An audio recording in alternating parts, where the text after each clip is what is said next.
నమస్కారం అండి. SB news 9550కి స్వాగతం సుస్వాగతం. ఏ రోజు వార్త ఆ రోజు మనకు అప్డేట్ కావాలంటే ఎస్బీ న్యూస్ 9550 ఛానల్ను మీరు సబ్స్క్రైబ్ చేసుకుంటే ప్రతిరోజు వార్త మీకు అప్డేట్గా ఉంటుంది.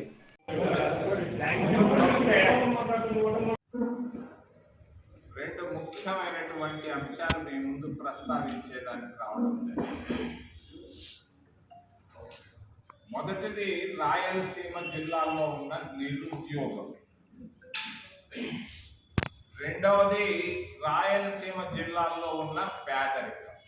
ఈ రెండు విషయాల గురించి మాట్లాడేదానికి మీ ముందుకు రావడం జరుగుతాం. రాయలసీమ పాత జిల్లాలు 4: కడప, చిత్తూరు, అనంతపూరు, కర్నూలు పాతవి. ఈ 4 జిల్లాల పరిస్థితి నిరుత్సాహంగా ఉంది, ముఖ్యంగా నిరుద్యోగుల్లో. ప్రతి జిల్లాలో ప్రతి ఇంటిలో బిడ్డలు బాగా చదువుకున్నారు, దాదాపుగా బీటెక్లు పాస్ అయ్యారు, ఎంసీఐలు పాస్ అయ్యారు, అన్నీ పాస్ అయ్యారు. కానీ అధ్వానంగా ఉంది పరిస్థితి. తినేదానికి తిండి లేదు, ఉండేదానికి సరైన వసతులు లేవు, తల్లిదండ్రుల పైన ఆధారపడి బతకాల్సి వస్తూ ఉంది. వయసు వచ్చిన బిడ్డలకు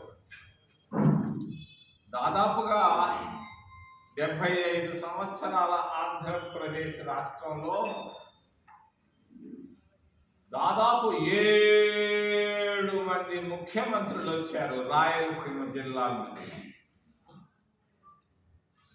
చిత్తూరు నుంచి కిరణ్ కుమార్ రెడ్డి 3 సంవత్సరాలు, చంద్రబాబు నాయుడు 15 సంవత్సరాలు, రాజశేఖర్ రెడ్డి కుటుంబం 11 సంవత్సరాలు, దామోదరం సంజీవయ్య, విజయ భాస్కర్ రెడ్డిలు దాదాపుగా 4 సంవత్సరాలు, నీలం సంజీవ్ రెడ్డి దాదాపు 40 సంవత్సరాల పాటు రాయలసీమ జిల్లాల్లో ముఖ్యమంత్రులు వచ్చారు. కానీ నాకైతే చాలా బాధేస్తా ఉంది. ఏం చేశారు ఈ 7 మంది ముఖ్యమంత్రులు 40 సంవత్సరాల్లో? పొద్దున్నే తిరుపతిలో బయలుదేరారు, 6 గంటలు బయలుదేరితే 9 గంటలకి నేను కడప నగరానికి వచ్చాను. నాకు ఏమీ కనపడలేదు, 5 చెట్లు కనిపించి మధ్యలో. కనీసం టీ తాగదామన్నా కూడా టీ బంకు కూడా సరిగ్గా లేదు, మంచినీళ్ళు కావాలన్నా దొరకలేదు. నాకు బాధేసింది. ఏమి రాయలసీమ రతనాల సీమ చేయాలనుకున్నారు? ఏది రతనాలు కనపడలేదు, ఒట్టి రాళ్ళు కనపడుతున్నాయి, 5 చెట్లు కనపడుతున్నాయి దారిలో. ఎట్లా ఈరోజు ఉన్నటువంటి నిరుద్యోగానికి మార్గం ఏంటి? ఎలా? లక్షల మంది చదువుకొని ఉన్నారు. ఈ లక్షల మందికి ఉద్యోగాలు రావాలంటే మార్గం ఏంటి? లక్షల మంది రైతులు ఉన్నారు, అది ఏదో పోలవరం వస్తుంది, బనకచెర్లు వస్తుంది, నాకైతే నమ్మకం లేదు. వస్తాయి, ఎవరికి కొంతమంది కడుపులు నింపేదానికి వస్తాయి పెద్ద పెద్దోళ్ళకి, కానీ పేద రైతుకి ఇది సహాయం జరగదు. మొన్న హైదరాబాద్కి వెళ్ళాను, హైదరాబాద్ చూసాను, ఏమన్నా నీళ్లు ఉన్నాయంటే అక్కడ ఏం నీళ్లు లేవు, సస్యశ్యామలంగా ఉన్నారు వాళ్ళు. ఏమి మన రాయలసీమ ఎందుకు ఈ విధంగా అయిపోయింది? మీకు తెలియని రహస్యాన్ని నేను ఒకటి చెప్పదలుచుకున్నాను. రాష్ట్ర విభజన జరిగేటప్పుడు రాయల తెలంగాణ అనే ఒక ప్రపోజల్ నేను పెట్టాను డాక్టర్ మన్మోహన్ సింగ్ ముందు. నన్ను ఆయన చెప్పాడు, మ్యాప్లు గీవన్నాడు. నేను గీయించాను శ్రీకాళహస్తిలో. క్యాబినెట్లోకి వెళ్ళింది రాయల తెలంగాణ అనే. ఎందుకు చేశాను అని అంటే 42 లోక్సభ సీట్లు ఉన్నాయి మనకు, అటు 21 ఇటు 21 అని చెప్పారు సరిపోయేటట్టుగా. మన్మోహన్ సింగ్ చాలా బాగుంది నీ ఆలోచన అన్నాడు. మరి మ్యాప్లు గీసి క్యాబినెట్లోకి నేను పెట్టించాను, సైగ్గా పెట్టించాను. ఇది జైపాల్ రెడ్డి అని ఒక ఆయన దీన్ని చెప్పాడు కేసీఆర్కు. ఎట్టో ఆయనకు తెలిసింది. పోయి సోనియా గాంధీ దగ్గర పోయి చేతులు పట్టుకొని, అమ్మా నన్ను రాయలసీమ తెచ్చి తెలంగాణ కలిపితే నన్ను నేను పట్టుకోలేనమ్మా వాళ్ళ ముందు. ఇది వద్దు తల్లి, నువ్వేం చెప్తే చేస్తానని ఆ అమ్మకి ఏం చెప్పాడో తెలియదు. మొత్తానికి రాయలసీమ జిల్లాలని తీసేసి కొట్టి తెలంగాణ చేసుకున్నారు. ఆ రాయలసీమ జిల్లాలో తెలంగాణతో కలిసి పెడితే బాగుండేది, హాయిగా ఉండేది. హైదరాబాదు సంపదంతా ఇటు అటు మారిపోయేది. కానీ అట్ట కానికుండా చేసుకున్నారు. మరి ఏమైతేనేమి తెలంగాణ వాళ్ళు తెలివైన వాళ్ళు. మరి రాయలసీమలో ఏమున్నాయి? రాళ్ళు కల్పించి ఏమున్నాయి? ఎట్టో బతకాలా? ఎప్పుడు వస్తాయి పోలవరం నీళ్లు, పంకచెల్ల నీళ్లు, తెలుగు గంగ నీళ్లు? వచ్చేనా ఇంకో 100 సంవత్సరాల్లో? మా చంద్రబాబు నాయుడు బాగా చెప్తుంటాడు, బనకచెల్ల తీసుకొస్తాను, శత్రుచెల్లను తీసుకొస్తానని. ఒట్టి మాటలే, ఎన్ని జరగవు. జరిగేదానికి కూడా 100-200 సంవత్సరాలు పడతాయి, అడ్డాలు వస్తాయి, పోతాయి. ముఖ్యమైన విషయం ఏంటంటే రాయలసీమ బిడ్డ, రాయలసీమలోనే పుట్టి పెరిగినటువంటి బిడ్డ. వాళ్ళ అమ్మది రాజంపేట, వాళ్ళ నాయనది అనంతపూర్లో తాడిపత్రి. వాళ్ళ నాయన పేరు యుగంధర్, ఒక IAS ఆఫీసర్. ఆయన తిరుపతిలో చదువుకున్నాడు. ఆయన పెళ్లి చేసుకున్నాడు రాజంపేటలో. తల్లిదండ్రులకు ఒక బిడ్డ పుట్టాడు. ఆ బిడ్డ పేరు సత్యనాదెళ్ళ. ఈ 7 మంది ముఖ్యమంత్రులు చేయలేని పని ఒక్క బిడ్డ చేయగలడు. రాయలసీమలో పుట్టినటువంటి బిడ్డ, తిరుపతిలో మరి తిరుగుతున్నటువంటి బిడ్డ, రాజంపేట తల్లి, తాడిపత్రి తండ్రి, వాళ్లకు పుట్టినటువంటి బిడ్డ మైక్రోసాఫ్ట్కు ఈరోజు పెద్ద అధిపతి అయ్యాడు. 10 లక్షల కోట్ల రూపాయలను ఖర్చు పెట్టాలి అని అనుకుంటున్నాడు. 10 లక్షల కోట్ల రూపాయలు.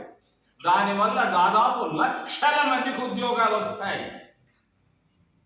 ఇంతకంటే వేరే మార్గమే లేదు. ఆయన వచ్చి ప్రధానమంత్రిని కలిశాడు, మోడీ గారిని కలిశాడు. కలిసి నేను 10 లక్షల కోట్ల రూపాయలను నేను ఖర్చు పెట్టాలనుకుంటున్నాను, పెట్టుబడులు పెట్టాలనుకుంటున్నాను అనగానే ఎత్తుకున్నాడు మోడీ. అరే వచ్చిందిరా మంచి ఛాన్స్ అన్నాడు. ఆయన గుజరాత్కు తీసుకోపోవాలనుకుంటున్నాడు. అందుకే నేను ఈరోజు కడపకు వచ్చాను, మిమ్మల్ని అందరినీ కొంత మేలు కొలిపేదానికి. రాయలసీమ నాయకులే కాదు, రాయలసీమ నిరుద్యోగులను కూడా నేను మేల్కొల్పేదానికి వచ్చాను ఈరోజు. ఈ 10 లక్షల కోట్ల రూపాయలు మన రాయలసీమ జిల్లాల్లో వస్తే అంతకంటే సస్యశ్యామలం అయిపోద్ది. హైదరాబాద్ కంటే ఎక్కువ అవుతుంది. హైదరాబాద్లో కంప్యూటర్ ఫ్యాక్టరీలు రావడం వల్ల వాళ్ళు బాగుపడ్డారు. మన రాయలసీమకి ఏం వస్తా ఉంది?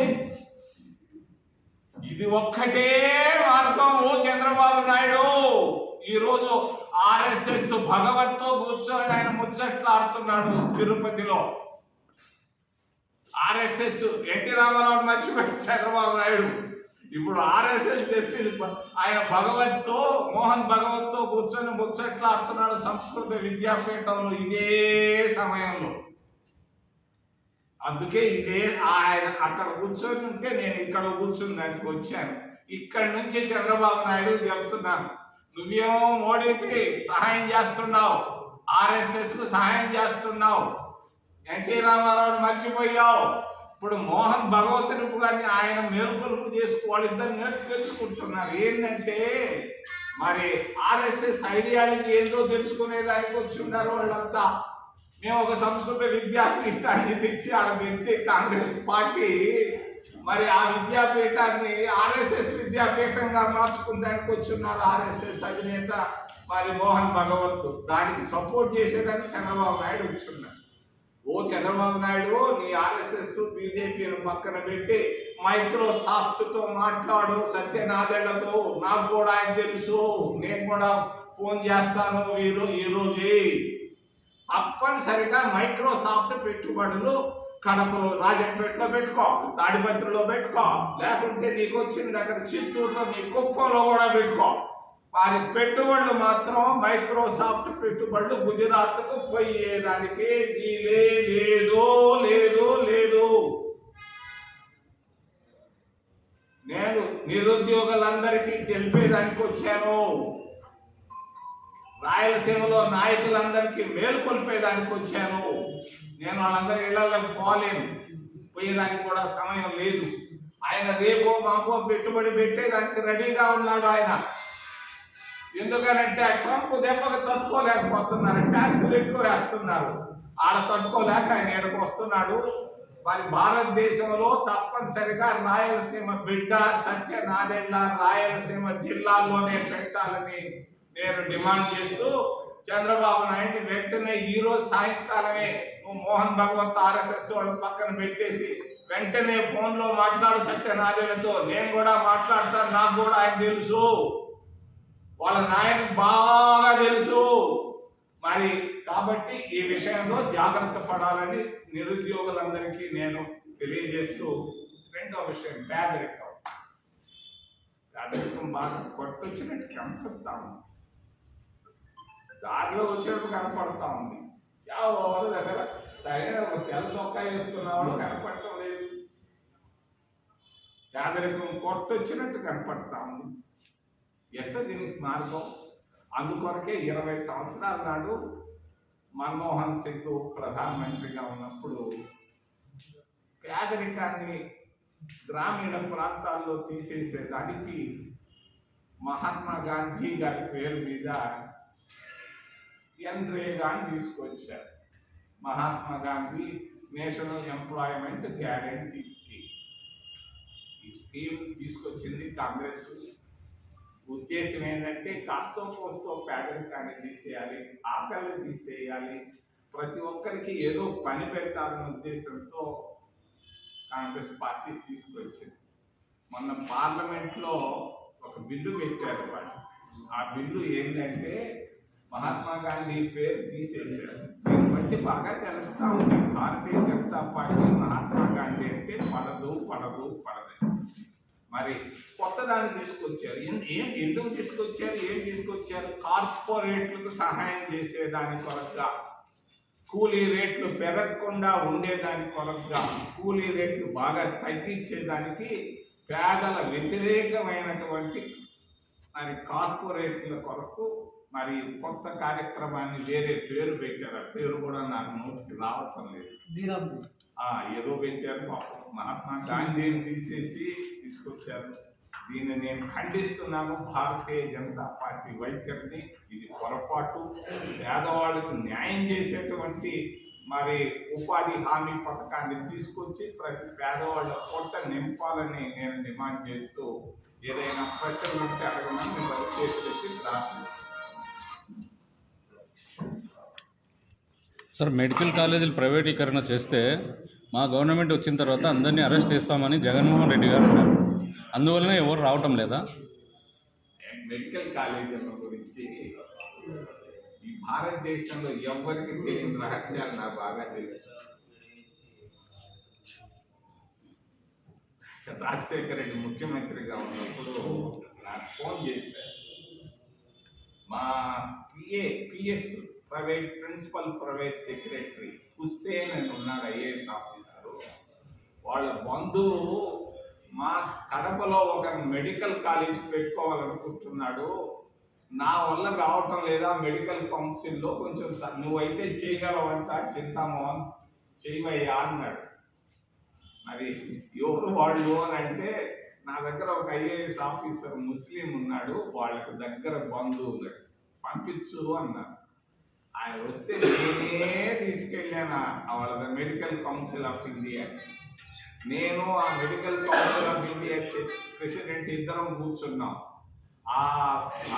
ఆ ముస్లిం మైనారిటీ పాపం పెట్టుబడిదారుడు, చిన్న పెద్ద పెట్టుబడిదారుడు వస్తే కూర్చోమని కూడా చెప్పాలి.